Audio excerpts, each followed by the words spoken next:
नमस्कार दोस्तों, हमारे चैनल डिफरेंट मूड्स में एक बार फिर आपका स्वागत है। दोस्तों, हम सब एक एक रुपया जोड़कर कुछ ना कुछ अमाउंट अपने फ्यूचर के लिए सिक्योर करते हैं और उन्हें सेविंग स्कीम्स के अंदर इन्वेस्ट करते हैं ताकि समय आने पर, ज़रूरत पड़ने पर हमें वो रकम मिल सके और हम उसका इस्तेमाल कर सकें। और इसी के अंदर मेन जो स्कीम आती है जिसमें हम सब इन्वेस्ट कर रहे हैं वो है पीपीएफ। लेकिन क्या आप ये जानते हैं कि बैंक्स में डिपॉजिट की गई पीपीएफ की अमाउंट आपकी कितनी सिक्योर है? क्या वो आपको समय आने पर, ज़रूरत पड़ने पर 100% आपकी रकम वापस मिल पाएगी?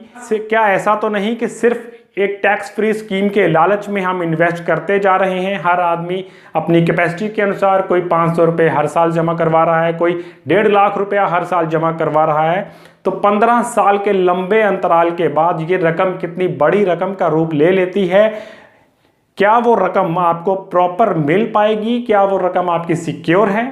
क्या होता है अगर कोई बैंक दिवालिया हो जाता है? दोस्तों, पिछले दिनों में हमने यस बैंक की एक न्यूज़ सुनी जिसमें यस बैंक की कुछ कमज़ोरियां सामने आई। यकीनन आप में से कुछ लोगों का पैसा यस बैंक में होगा और उनके दिलों की धड़कनें बहुत बढ़ गई होंगी।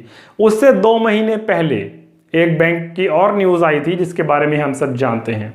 क्या ऐसे माहौल में बैंक्स के अंदर पीपीएफ में रकम डिपॉजिट करवाते रहना सेफ है या हमें पोस्ट ऑफिस में शिफ्ट हो जाना चाहिए? और क्या ये रकम पोस्ट ऑफिस में भी सेफ है?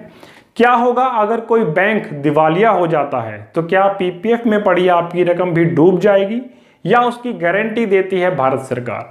इन्हीं सब चीज़ों का जवाब है आज के इस वीडियो में। वीडियो को पूरा देखिएगा दोस्तों, जिससे आपको इसकी सारी जानकारी डिटेल में मिल सकेगी। दोस्तों, बैंक के पीपीएफ अकाउंट में जो रकम आपने डिपॉजिट करवाई हुई है या जो करवाने वाले हैं वो कितनी सिक्योर है, ये जानने के लिए सबसे पहले ये जानना ज़रूरी है कि आखिर वो रकम आपने दी किसको है। यकीनन आपने वो रकम अपने बैंक को दी है या पोस्ट ऑफिस को दी है, लेकिन ये वो चीज़ है जो एक आम आदमी को दिखती है। असल में ये रकम आप ना तो बैंक को दे रहे हैं ना ही पोस्ट ऑफिस को दे रहे हैं। ये रकम आप दे रहे हैं भारत सरकार को, गवर्नमेंट ऑफ इंडिया को। जी हाँ दोस्तों, पीपीएफ में जब आप कोई भी रकम डिपॉजिट करवाते हैं तो वो जाती है सीधा इंडियन गवर्नमेंट को।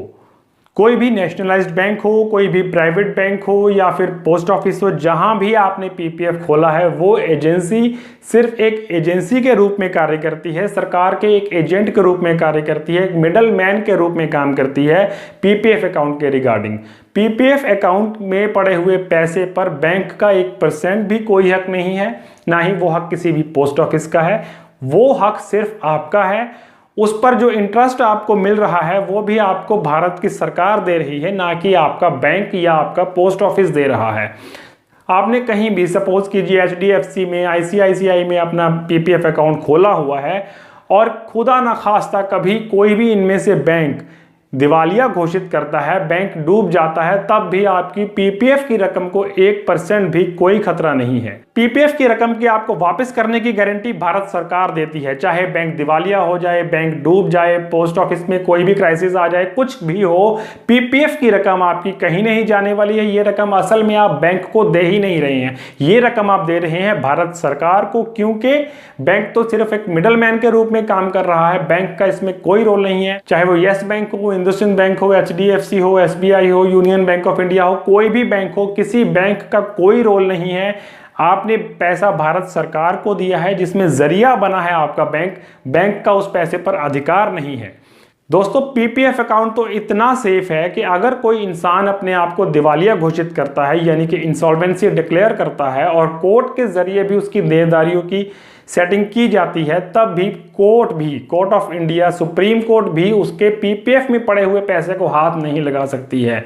आपका पीपीएफ में जो भी अमाउंट डिपॉजिट हो चुका है और उस पर जितना आपको इंटरेस्ट मिल चुका है, उस पर सिर्फ और सिर्फ आपका हक है। और ये हक आपका ईच एंड एवरी सिचुएशन में है। हर हाल में ये पैसा सिर्फ और सिर्फ आपका है जब तक आप जीवित हैं, और उसके बाद आपने जिसको भी इस अकाउंट का नॉमिनी बनाया है ये पैसा उसको मिल जाता है या आपके लीगल हेयर्स को मिलता है।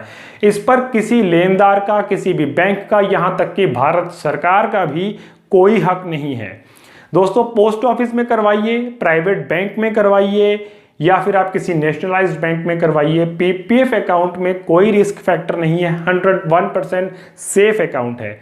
दोस्तों अप्रैल 2020 में पीपीएफ के रूल्स में कुछ मेजर चेंजेस आए हैं, जिनके रिगार्डिंग एक वीडियो हमारा प्रोसेस में है, जो आपको 48 आवर्स के अंदर अपलोड कर दिया जाएगा।